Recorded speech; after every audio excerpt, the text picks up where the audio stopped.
What Roman soldiers thought about Jesus, the Hook imagined standing at the foot of a cross, wearing Roman armor. You just watched your spear pierce the side of a man the whole city wanted dead. Now imagine whispering these words.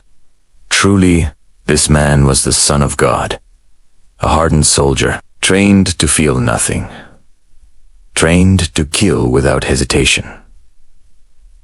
So why did he say that? What did Roman soldiers really see that day? And why does their reaction still puzzle historians 2,000 years later? An empire that feared nothing until this Rome had conquered the known world. Its soldiers had crushed rebellions from Britain to Egypt.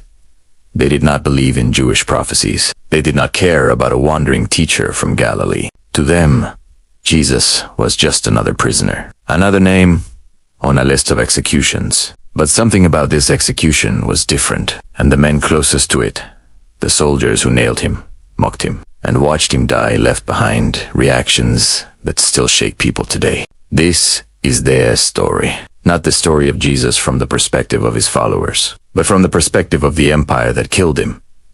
Rome's soldiers, men who feared nitrogen monoxide God. To understand their reaction, you have to understand who these soldiers really were. Roman soldiers stationed in Judea were not gentle men. Historians describe them as hardened, battle-tested, and often brutal enforcers of imperial order. Many had served in violent provinces before arriving in Jerusalem. They worshipped Roman gods, Jupiter, Mars, Some soldiers, especially in later decades, followed the cult of Mithras, a religion built around discipline and power. They were trained to see execution as a routine. Crucifixion wasn't rare. It was Rome's most public warning to anyone who dared challenge its authority. So when Pilate handed Jesus over, these men expected an ordinary day. But ordinary was about to disappear. The mockery begins. Historians agree crucifixion was designed to humiliate, not who's to kill. Soldiers stripped prisoners, beat them,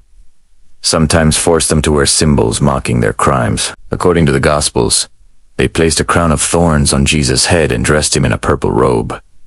It was a cruel parody of kingship. They struck him, mocked him, and shouted, "Hail, King of the Jews!" To these soldiers, this must have felt like just another joke at a prisoner's expense. But few people noticed this detail. This wasn't just cruelty. It was Rome's way of publicly declaring, "No one threatens our power." They had no idea they were fulfilling ancient prophecy without even knowing it. The walk to Golgotha, the road to the execution site Golgotha, the place of the skull, was steep, dusty, and public. Soldiers forced condemned men to carry the crossbeam through crowded streets as a warning to onlookers. Some scholars believe Jesus, weakened from beatings, could not carry the beam alone. That's why Simon of Cyrene was forced by Roman soldiers to help him. Imagined the noise, the crowd, the soldiers pushing people aside, the heat, the tension, and in the middle of it all, a bruised, exhausted man who somehow remained calm. The soldiers had seen fear in prisoners before. They had never seen this. The crucifixion begins. Roman soldiers were experts at crucifixion. It was one of the most horrifying methods of execution ever created. It was designed to maximize pain and prolong death for hours, sometimes days. They nailed his wrists and feet with practiced precision. This was routine work for them, but the Gospels record something unusual. Jesus did not curse them. He did not scream in anger. Instead, he said, "Father, forgive them, for they do not know what they are doing." For men who had heard countless prisoners curse Rome with their final breath, this must have felt strange, unfamiliar, almost unsettling. What kind of man forgives the ones killing him, dies for his clothes? According to tradition, soldiers were allowed to keep the clothing of the executed. It was a small reward for grim work. The Gospels describe soldiers casting lots, a form of dice, for Jesus' garment. To them, it was just another day at the job. They had no idea they were fulfilling a prophecy written centuries earlier in the Psalms. Rome's soldiers weren't thinking about scripture. They were thinking about profit. But history was unfolding around them in ways they could not yet understand. The sky changes. Then something happened that even skeptics find hard to explain. The Gospels describe darkness covering the land for 3 hours in the middle of the day. Historians debate the cause. Some suggest a sudden storm, Others suggest an eclipse-like phenomenon. The Bible presents it as a divine sign. Whatever the soldiers believed about gods and omens, this must have unsettled even the most hardened men. Roman culture was deeply superstitious. Unusual events in the sky were often seen as messages from the gods. And this was no small event. The soldiers who had mocked Jesus just hours earlier now stood in eerie darkness, waiting. The moment everything changed, then Jesus cried out and breathed his last. At that exact moment, according to the Gospel of Matthew, the earth shook. Rocks split, and the centurion overseeing the execution said the words that would echo through history. Truly, this was the Son of God. This soldier had killed before. He had seen death many times.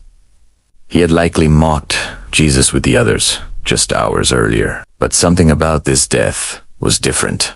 Historians note that centurions were experienced, disciplined men, not easily shaken. For a soldier like this to make such a statement suggests he witnessed something extraordinary enough to break through years of hardened indifference. We cannot know his exact thoughts. The Bible does not give us his inner mind, but his word survived for 2,000 years. Why this moment still matters. This wasn't a follower of Jesus speaking. This wasn't a disciple, a rabbi, or someone hoping for a miracle. This was a Roman soldier, a representative of the empire that crucified him, an outsider, a skeptic, a man with no reason to admire a condemned Jewish prisoner. And yet, in that single moment, something broke through his hardened heart. Some scholars believe his statement reflects genuine awe at the events he witnessed. Others believe it reflects a deep unease at the unnatural darkness and earthquake. The Bible presents it as a spiritual revelation. Whatever the explanation, one thing is clear. Even Rome's soldiers could not walk away unaffected. The legacy of that moment. Historians and theologians still debate what exactly the centurion meant by his words, but his reaction became one of the most quoted moments in the crucifixion narrative. A moment where the empire that killed Jesus unintentionally testified to who he was. It's a detail easy to miss, but it reveals something extraordinary.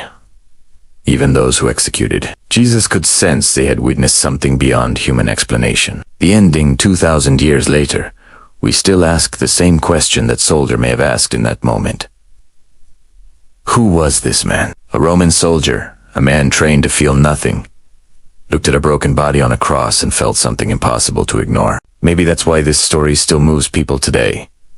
Because if even Rome's soldiers couldn't stay silent, maybe the truth was standing right in front of them all along.